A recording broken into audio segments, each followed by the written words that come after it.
So welcome everyone, and thank you for joining today's Advidi Masterclass, How to Conquer the Dating Vertical. I hope that you and your closest ones are in good health in these unsettling times. My name is Maya, and I'm a senior affiliate manager at Advidi, and I will be today's moderator. So our goal for the Masterclass series is to have several episodes focused on this evergreen vertical.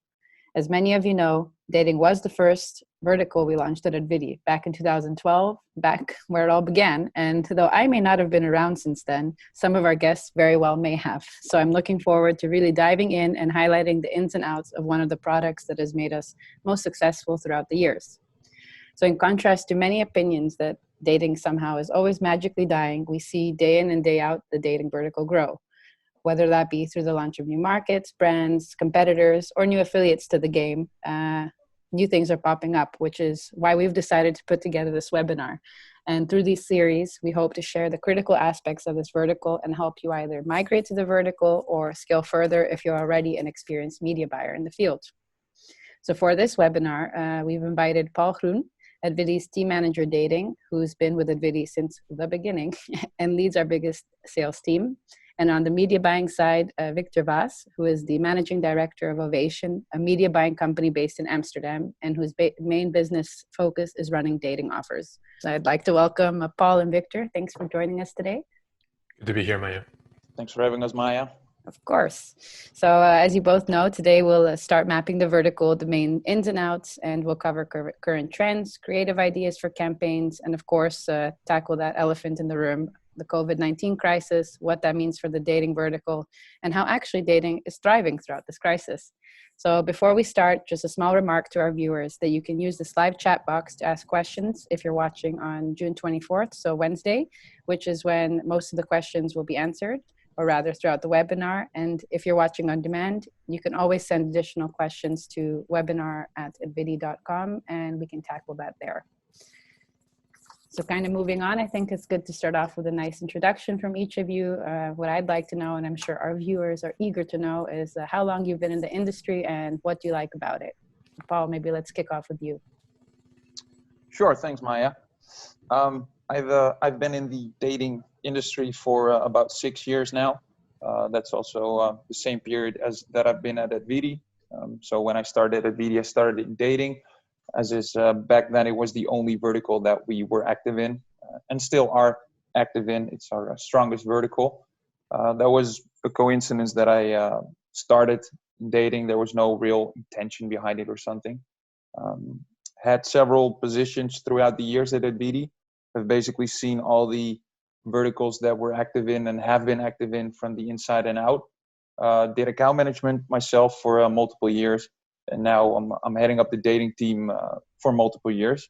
So I think I can say that I've seen everything that Advidi has done, and I can honestly say that I like the dating vertical the most. Now, why is that? I think that has to do with a couple things. The main business model in dating is CPL. Together with the fact that dating traffic is relatively cheap, this means that there's a lot of data to work with, especially compared to some other verticals. With that, I mean that there's a lot of clicks and conversions coming in all the time. With the amount of offers, for example, we already have around 300 active in-house offers, and each offer has, let's say, 20 landing pages or so. So with the amount of data we have available, you can imagine that there's a lot of layers of optimization possible. I consider optimizing and growing the business as a game almost, because there's so much data available. For me, it's a very interesting and fun game. And then, of course, there's a more personal thing. Once you get more experienced, you go to more conferences, etc. You get to know more and more people. You find out that in the dating vertical, there's a lot of young, fun, and smart people around. I think that the people who are active in the dating vertical definitely agree with me. Something that I find very interesting and fun too. And last but not least, as Advidi, we keep expanding to new geos and also even new continents every quarter. We try to do around 2 to 3 new geos every quarter. And for me, that brings a lot of new challenges, and also that factor makes it for me a lot of fun and alive and kicking, so to say. Great. And looking to you, Victor, how long have you been in the industry for, and what do you like about it? Hey Maya. So I've been around for a while actually. I started playing with my first campaigns back in 2004. That was well before the performance industry as we know it existed. And I have run many verticals and traffic sources in my time, but have been very active in this vertical in the last 4 years actually. What I do like about this virtual vertical, very much like what Paul says, is that there is indeed a lot of traffic and it's a very stable vertical. That's not something you have in other verticals like Nutra, for example. And here you have a chance to really be always testing and always optimizing at high volumes. It's a never-ending game of constant improvement. And that's actually what, for me, that's the definition of media buying. I always like to keep testing, keep trying new things and trying to go to the next level. And in this vertical, you can definitely do that. Agreed. And I think I have similar feelings as to why I like working with this vertical so much.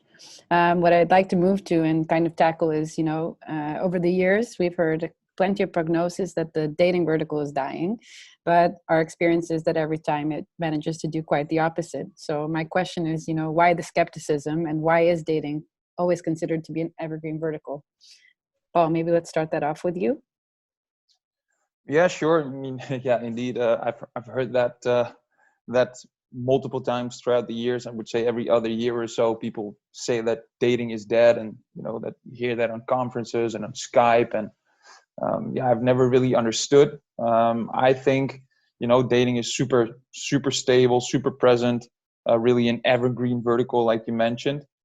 I think that has to do with, if you look up several models about basic human needs, you will always find stuff like factors like intimacy, connections, relationships, love, but also factors like self-esteem, meaning that people would always look for these factors.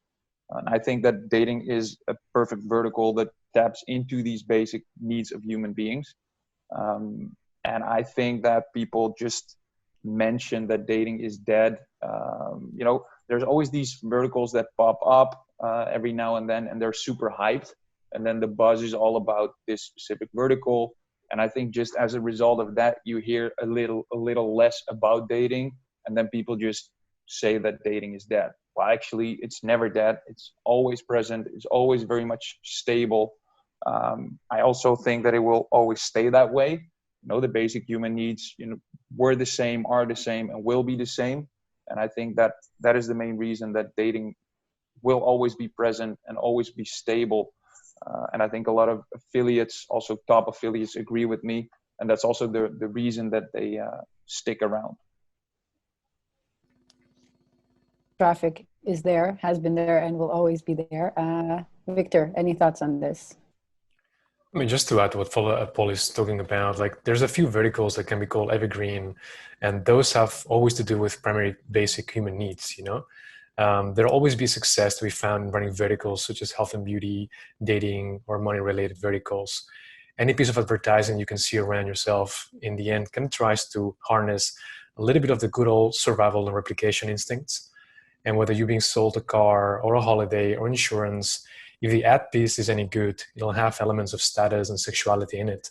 So, I mean, I can talk about this forever, but that's pretty much, my thoughts on this vertical. I think that no vertical does it as well as dating.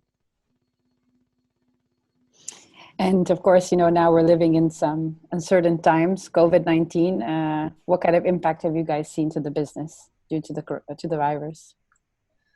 Yeah, I can mention something about that from the advertiser's perspective. Well, let me start off with saying that the dating vertical is doing really well currently. I'm not gonna lie though and say that COVID-19 didn't have an impact at all. We definitely saw a drop in back-end performance for a couple weeks in a row. Recovered pretty swiftly though.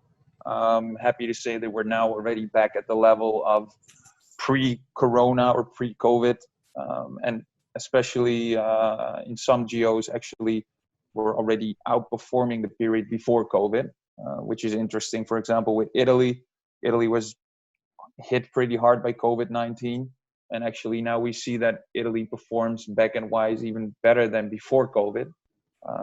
Not sure what the explanation is there. I have some suggestions, but in general, yeah, COVID did have some impact, but we're we're back at it and growing faster than ever. And Victor, for you, similar experiences with regard to campaign stability or traffic prices? Yeah, to be honest, I mean, COVID-19 had a negative impact on our campaigns. It was brief and contained, I would say, but it was a few weeks of instability. Kind of from late March until early May, our campaigns started to be very volatile. And that means there was a lot of traffic spikes on traffic source side, kind of a result of people being locked down at home and competitors coming and going. And in a way, you would say that the increase in traffic and the slight decrease in CPMs would sound like an opportunity, but it was kind of the opposite. Much of the additional traffic kind of performed pretty badly in the back end, and we had to stay on top of their campaigns all the time to kind of run them profitably.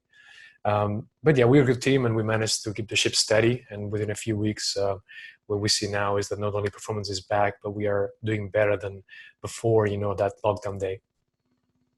So at least some positive takeaways. In that regard, maybe it's a right time to move to the subject of markets, top markets and dating and how to reach them pre and post-COVID. So Paul, looking at you, what are the biggest and most attractive markets for dating offers? And what do you see are the best performing geos?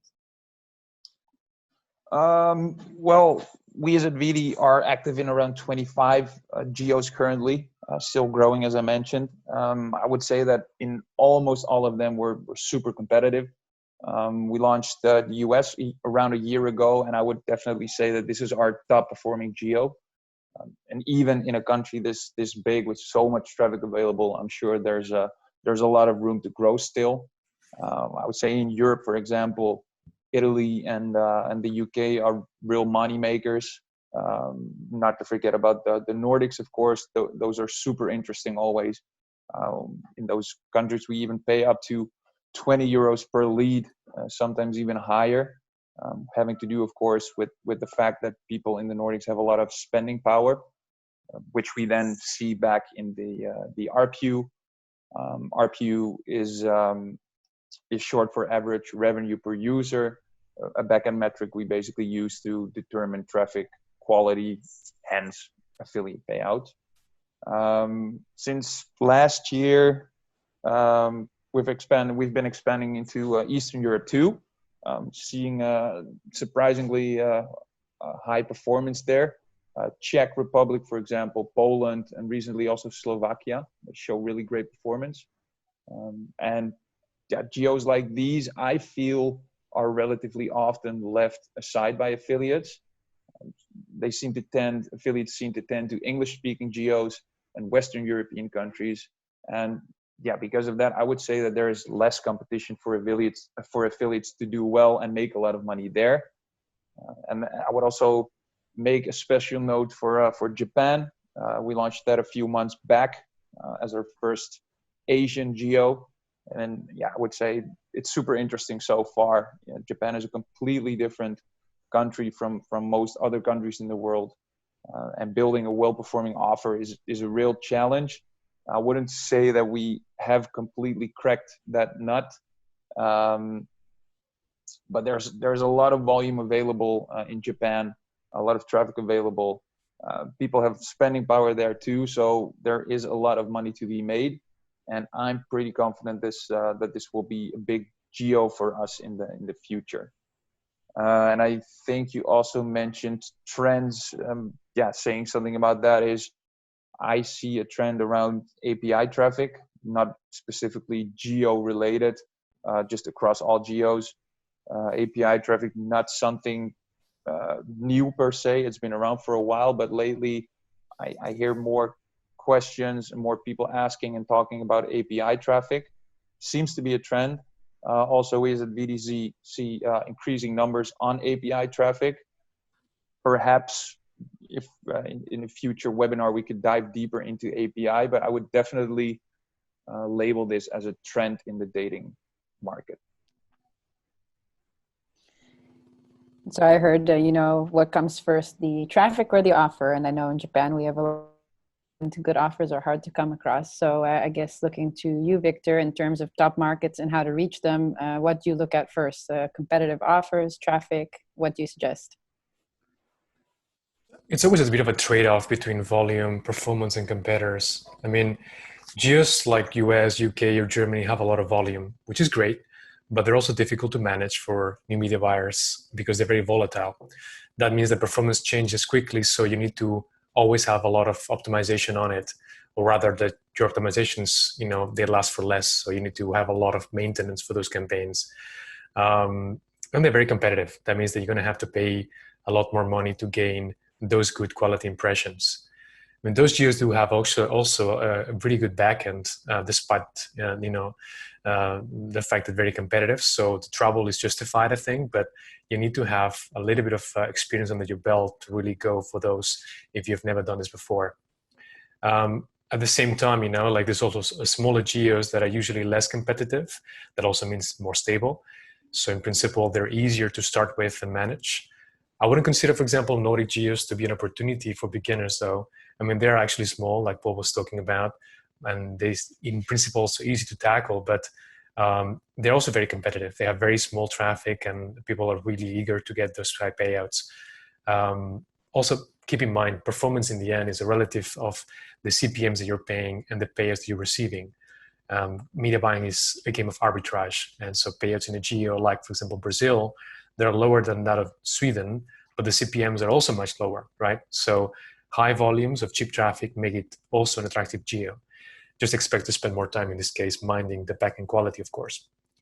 And my advice for those starting is to pick a non-English geo that has enough traffic and a decent payout, and then build campaigns, like I can explain later if you want, and try to succeed in this geo first before you go and jump into a bigger geo or an English geo, like US or UK. I say English geos versus non-English geos because a lot of media buyers, they're more comfortable with English because they speak the language, and that's where they kind of go first.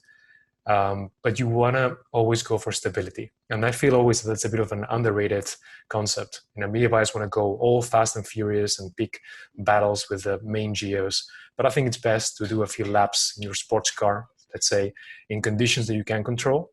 And you can get used to it and try to practice them before try to go to a proper race with people that have been racing there for way longer than you have.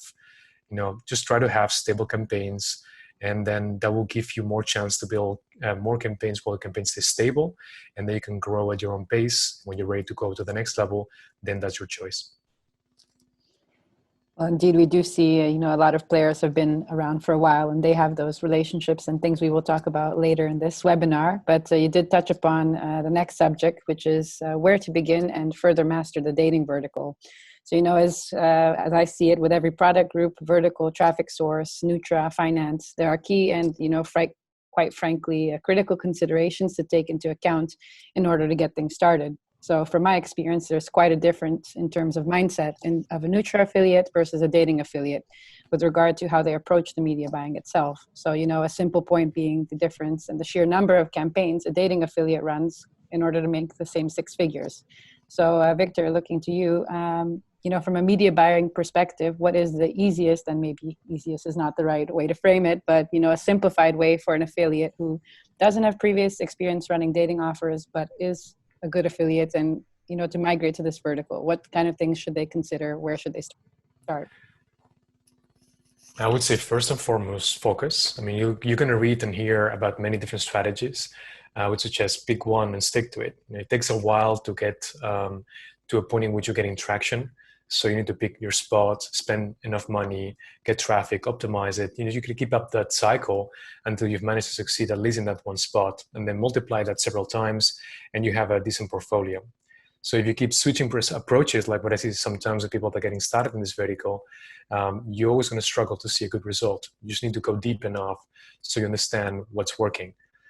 There are several types of traffic, but I would say display and email are the most common formats in terms of predictable volume and quality. Email is great for volume once you have a good funnel, so you should definitely look into it once you have already some traction. But in display, you have considerable more options to target and optimize, which is, to be honest, what you need at the start. You got to expect your campaigns to not work out well at the beginning. You, in the end, are competing with media buyers who have been optimizing that source for way longer. So just give yourself the time to start small and grow as you can identify what's working for you. In terms of buying models, the most common for this vertical is CPM, although CPC is also possible in many traffic sources. And there's actually still a few ones that are still 100% CPC.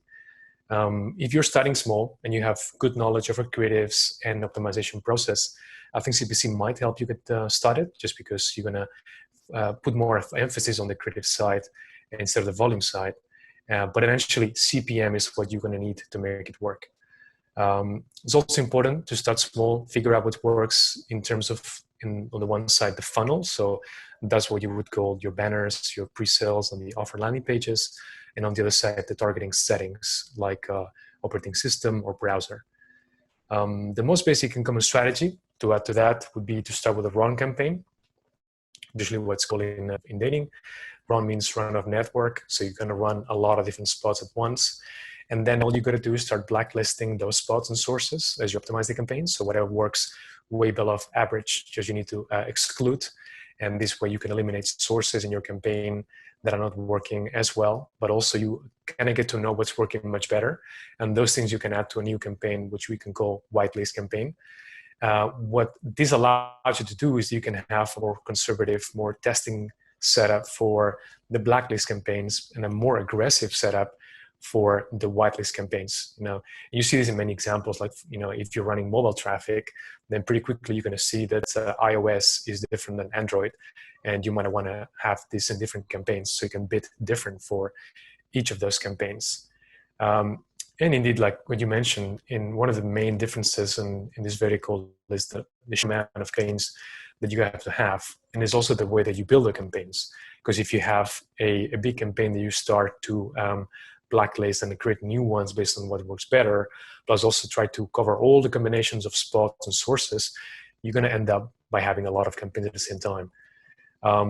Then once you've gone through this basic setup, what I recommend is that you commit to flat buys. That means that you're going to have a flat CPM rate for a longer period of time, which is something you need to negotiate with your traffic source account manager. This allows you to run on that spot that you know it's working well, but to do that maybe at a better CPM. And the trade-off, of course, is you're going to have to commit for longer periods. And the second one is to try email. I mean, email is going to allow you to scale pretty quickly, but it has limitations when it comes to what you can optimize. At best, you're looking at being able to optimize the bid and blacklist some list sources. So that's why it's important that before you get into email, you have already a winning flow that you can start with the flats and the email. I mean, if you have experience or high budgets, then you can afford to run through these steps much faster, but the logic is the same in any case. Well, thanks, Victor. I think that's quite some food for thought already, and I know we're just scratching the surface, so definitely looking forward to diving into those topics further in the coming webinars.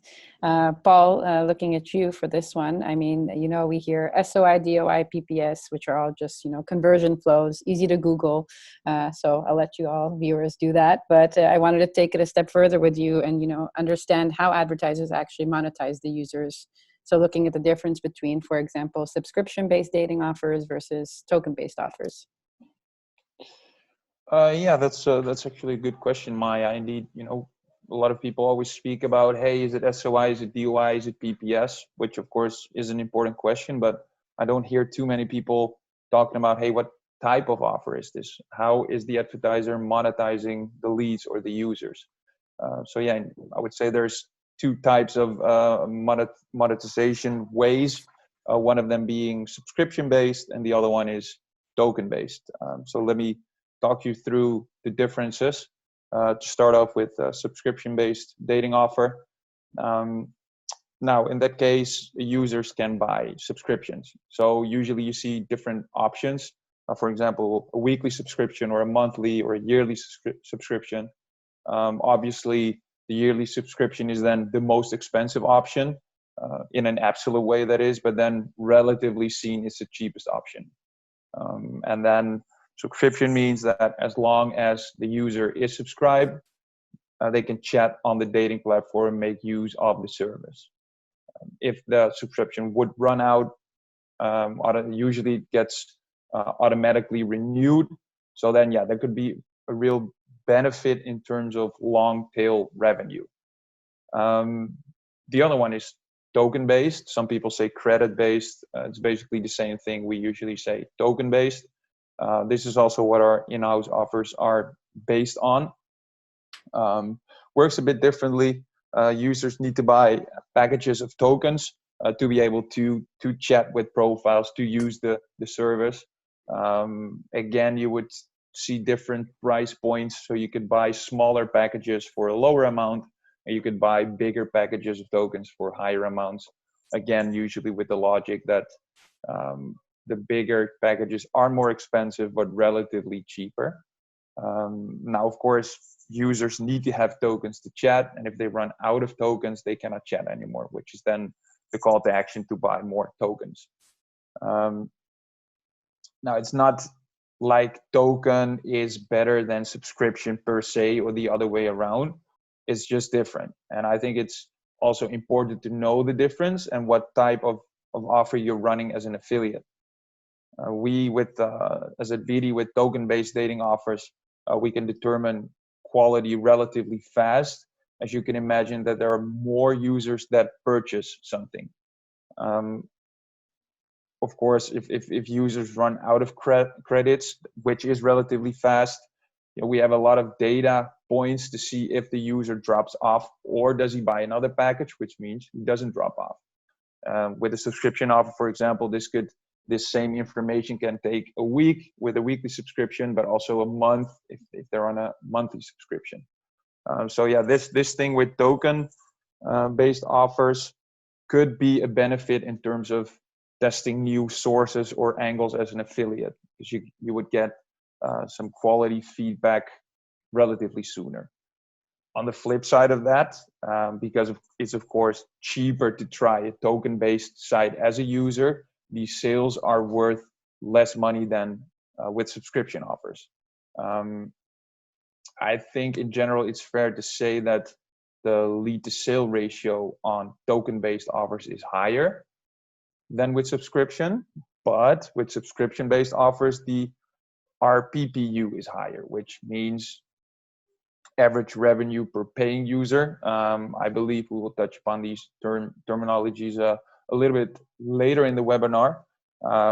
But in general, the RPU, average revenue per user, hence probably what the affiliate CPL payout is based on, could be the same on both a token and a subscription-based offer. But this also heavily depends on just how well an advertiser is able to monetize the leads that you as an affiliate generated.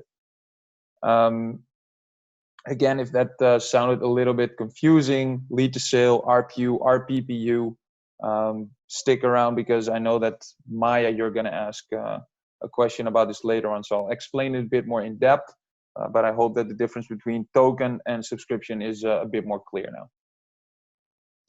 Hopefully I get less questions from my affiliates on this one.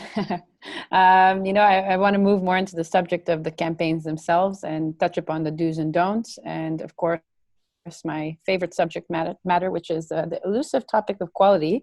Finding that sweet spot between the advertiser's quality and affiliate ROI, as I like to think of it. So Victor, how do you actually view quality? And do you have any tips and tricks from your point of view on how to get and keep high quality leads so you can run campaigns for a longer period of time? Ooh, that's a complex question to answer briefly. I mean, basically everything that you do will affect quality. It starts with the traffic source you pick. For example, running pop-under traffic is different than running a well-targeted display traffic campaign. Pop-unders just appear out of nowhere and they interrupt the user, whereas the second example that I mentioned, you target a specific user in a way that they need to click a banner, so they're more proactive on their end. So they choose to do something. And in the first example, they just don't have that kind of choice. So you're pre-selecting users differently. The targeting settings that you use will also condition the quality from the start. One example that we've run many times has to do with language. Like, for example, if you run in Germany, I would recommend that you still target only German language users. And then what this allows you to do is you exclude naturally a lot of users that might not be the best fit for that offer. So they'll be curious, they'll check it, and they're just going to sign up. But if you are promoting a German-speaking offer, then they're not going to pay for it because they're just not in the best position to do that. Same with the operating system. You'll also find out that different OSs have different backend qualities and so forth. Ultimately, a lot of that has to do with the feedback that you're going to get from your affiliate manager. And I recommend from anyone getting started to tag correctly your sources. That means that you can pass down sub-ID values to Cake, and the affiliate manager can look into that and give you advice on what source is working in what way. So in some cases, if there's not much traffic, I would suggest to have at least one ID per source. But if you have, for example, you're working with some of the bigger traffic sources and you're running display, native, and pop, let's say, then you can have different sub-IDs for each, and you'll also get some information as to what's working. It's also, if you look into the funnel itself, you need to paint a congruent and straightforward journey from the banner all the way to the sign up. And every element that you use will have an impact on that backend performance. So it's important also to understand, what kind of message you're putting out. And one example here is that I see some people that they want to get, those additional clicks or sales at the beginning, and they use the word free because that, of course, attracts people's attention. But that's a bad idea if you think about it, because you want to make sure that you don't mislead users or overpromise on claims. So if you keep saying free all across the funnel and you emphasize that, when somebody becomes a member of that service and they find out pretty quickly that that's not a free service, that's going to backfire for the backend and, of course, for your payouts as an affiliate. There's a lot more things that we can talk about. Like one of the typical ones that you hear everywhere is about first impression. That has to do with the role that the banners play. If a person clicking through understands the benefit of the product, that's one part. That's what I discussed before. But it's also to keep in mind the position that they find that banner. It's not the same to get a lead from an above the fold top right square in the homepage. That is the first impression that the user sees, than a footer that is buried deep down and is impression number 30 or more. So that predisposition, you're going to get it in the first impression better than in the 30th impression. I mean, we can spend hours talking about these, but ultimately just learn to ask the right questions from your affiliate manager and just use common sense. Behind those visits and clicks and conversions, in the end, what you have is also real human beings. So try to learn to put yourself in their shoes, because that's in the end one of the biggest things you can do to increase your media buying IQ, bar none. Great, and definitely some interesting insights. I just wanted to quickly go back. You mentioned traffic quality related to the type of format. So I wanted to see if there's a short summary on ranking the traffic sources in terms of quality and what you've seen to work. It is so it's complicated to do because you can group them by, for example, I just mentioned before, display and email. If you start with email, the quality of the email will depend basically on the source of that lead, the source of that email list. So you have sometimes traffic networks that compile really fresh email lists, and some other ones that have been basically reselling that email over and over again. So you can expect a much different quality from each. Display is also the same. If you buy display traffic, banner traffic, in this case, from a members area source from users that already have made that decision, that is very different than having display on a pop under placement in which people maybe are not that interested, or they don't find the relevance between what you're talking about in the product. So it's important to understand a little bit about what traffic you're buying. Typically, the higher the CPM, the most likely the higher the quality, although that's of course different, but you will understand that a lot of media buyers have been optimizing for a long time, so you can expect them to spend more money for sources that are actually rendering more money in the back end. So that's something to keep in mind. I would say in the end, just test it. Make sure to tag all the sources and learn exactly for what works from your funnel and the offers that you're running. And then eventually you'll have your own white lace and black lace of what kind of sources you should run. But like I said before, if you just think about it rationally, you can kind of understand what those users are going through and what is the likelihood of them actually wanting to spend more in the product. Thanks, Victor. So definitely some important considerations on the front end side of things. I'd like to talk a bit about the considerations in terms of back-end performance. So Paul, what are those key metrics as an advertiser, key things you are looking for in terms of quality?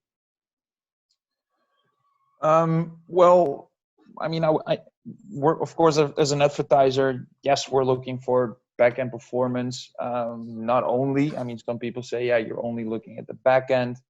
partly true. I mean, front end performance is also very much important for us. I mean, if the front end performance is too low, it's not interesting for affiliates, and basically we wouldn't get enough traffic or not any traffic. So yeah, we try to do everything within our power, creating a high conversion rate and a high payout, resulting in that killer EPC for our affiliates. But we need to find that sweet spot. Like Victor said, sometimes affiliates have a super high conversion rate, for example, by using the word free.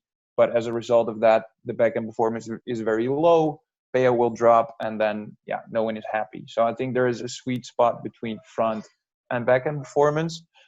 Going a bit deeper into the backend performance as an advertiser, yeah, of course, backend performance is leading for us, and this is, what often is referred to as quality. Everyone's talking about quality. If we put it real black and white, we just care about how much revenue the leads generate. Now, of course, that's put very shortly. The more the better, because this also enables us to pay more per lead. But if I would take this a bit more on a granular level, I think I touched upon them shortly before in this webinar, but metrics that are important for us are, for example, the lead to sale ratio, which is how many of the leads that you generate actually start spending money. Doesn't say anything about how much money they spend, but just a ratio between how much leads did you generate and how many of them started spending something. Then there's ARPU, ARPU, which is the average revenue per user, saying something about what is the average of all the leads that you generated, and what is the average revenue generated per lead. And like I said before, there's another one which is not too familiar usually, which is RPPU, which is the average revenue per paying user. So that's the difference, if it's an average revenue per user or per paying user.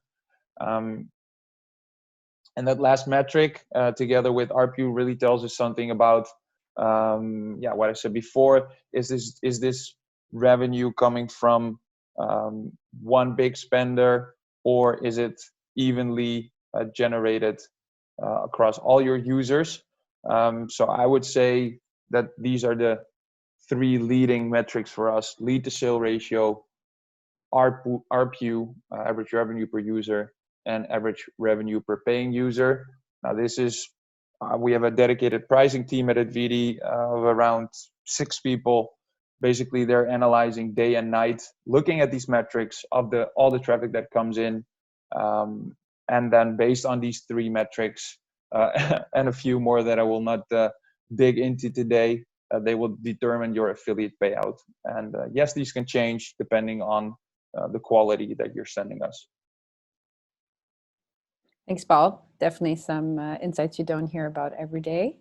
So kind of moving on, of course, you have two important factors, and there are some people that make it happen in between. So Victor, on the one end for you, we have affiliate managers, and on the other end, we have traffic managers and your relationships there. So what would you say is the key to success here in those relationships? What benefits are you able to get, and what kind of involvement do you need and expect? Indeed, of course, as a media buyer, you're supposed to do well with a lot of different relationships all around you, like 360.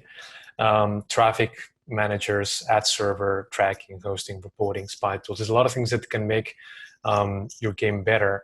But I think the most important relationship is still the one that you have with the offer side, typically via an affiliate manager. Because in the end, you could be the best media buyer in the world with the best funnel and optimization skills.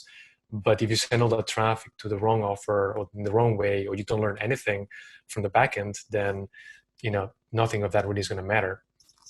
That's why it's important to have a good relationship with your AM and understand how your traffic performs overall. In the end, like in advertising, I've been with different hats and different industries. Advertising is a people's business. That's something that we all know. And I see too often that there's many types of media buyers, but there's one in particular that, that we know as the common archetype of the geeky or the hermit media buyer that doesn't talk to anyone and just focuses on their numbers. But those people are kind of missing on the bigger picture. Because if you're not talking to at least some of the key people around you, then you're not going to move forward, or at least you're going to yield a lot of advantage to other media buyers that are doing that part of the work. We have worked actually with a lot of affiliate networks in the years, and I see that very few actually can give you a solid understanding on how your traffic performs in the backend, or they're able to give you any feedback at all, to be honest. And in the end, the feedback that matters most for you is the one that you can use to target differently or to make changes in your campaigns. And that's why the AMs also should be knowledgeable about the traffic side. It is very important because, I mean, for one, you're going to get better payouts if you do the right thing more consistently. So you're going to make more money, but also you're going to get the right feedback. And eventually, this is a long-term business, so you need to understand, what sources are doing better for you, which ones you can actually double down and go into big commitments when you optimize your traffic. You don't want to be constantly adjusting your bids because your payout keeps decreasing or increasing or changing all the time. And worse yet, for example, if you really are doing pretty well, then at some point you're going to have a lot of flat buys. Usually that means you're going to pay a flat fee for, let's say, 30 days. Imagine if 1 week or 2 weeks into that, you get a pay decrease of 30% out of the blue. And imagine your profit margin was already struggling, then good luck with that. So I suggest any affiliates to really early on start with tagging the traffic, like I mentioned before, and have this flowing conversation with your affiliate manager, because that will help you a lot when it comes to understanding that other side of the traffic that as media buyers usually we don't always see. And it's not just about that, of course. I mean, when you work with affiliate networks, you also want to be getting the right technical support and uptime for the offers. Otherwise, if you're going to be buying all that expensive traffic and you're sending it nowhere, like we see sometimes that goes to 404, that's a bit like the nightmare that wakes me up sometimes in the night. Or you see the redirects go to landing pages that take forever to load, especially if you're running mobile, then that's never going to work out for you in the long term. Just make sure that you're working with a professional affiliate network and the right reporting and feedback is in place, and then focus on the media buying side by implementing those feedbacks, and just try to look at it always from a win-win partnership. You have your part to focus on the traffic side, and your AM has his own side as well of the curation. So together you can do better, I would say. Nice note to wrap up the conversation on. And Paul, for you as well, how important are the relationships in this industry? So I don't know whether it's with your top affiliates, other advertisers, competitors. It is a rather tight-knit community. What's your take on this? Well, I can agree with a lot of the stuff that Victor said. I think there is a lot of competition. There's a lot of players in the dating industry. So from my experience, it doesn't work to just behave like a robot, so to say. I think the real success stories, from my point of view, also the relationship with our top affiliates, is really human. There's a lot of back and forth. There's a lot of conversation. There's a lot of explaining as much as possible what the other side is doing or what the other side needs. We try, and I think we do a pretty good job to train the dating affiliate managers at Advidi to really think like affiliates, to understand affiliates. Also, we have dedicated dating affiliate managers, so they get specialized more and more, and we try to constantly improve our way of working with affiliates. So, like Victor said, sharing as much information as possible from the advertiser side. So information about sub IDs, advising them on which geos do well lately. And I think that is kind of a key factor into making it to the next level or not. I'm not saying you cannot make a good buck by not doing it, but if you really want to succeed, I think that you cannot not spend time and energy on the human relationship side of it. We try to do our best. We keep growing. We keep rolling out new features, sharing new information with affiliates. Might there be someone in this webinar who has any feedback for us or any tips or well, that's more than welcome. This basically never stops. So, and of course, this feedback is most important from our current and future clients. So more than welcome. Yeah, definitely. Thanks for that, Paul. And on that note, I think it's time we wind down this webinar. We've covered quite some interesting topics and also touched upon things we will dive in depth in future webinars to come.